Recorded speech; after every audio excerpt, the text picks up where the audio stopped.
இந்திய நிதியுதவியுடன் செயற்படுத்தப்படும் 10,000 வீடுகள் திட்டத்தின் 4வது கட்டமாக மலையகத்தில் இன்று 2,000 பயனாளர் குடும்பங்களுக்கு வீட்டுப் பத்திரங்கள் வழங்கப்பட்டுள்ளன.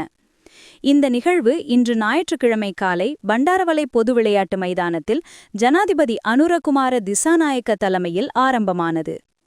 வசதியான வீடு, சுகாதாரமான வாழ்க்கை என்ற கருப்பொருளின் கீழ் செயற்படுத்தப்படும் இந்த வீட்டுத் திட்டம் மலையக மக்களின் வாழ்க்கை தரத்தை மேம்படுத்தும் நோக்குடன் செயற்படுத்தப்படுகிறது.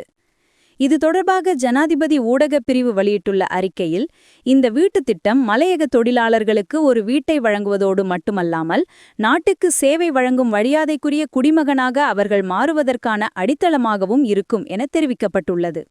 அதன்படி மலையக மக்களின் வாழ்க்கை தரத்தை மேம்படுத்துவதும் அடிப்படை வசதிகளுடன் பாதுகாப்பான சுற்றுச்சூழலுக்கு ஏற்ற வீடுகளை வழங்குவதும் இந்த திட்டத்தின் முக்கிய நோக்கமாக உள்ளது.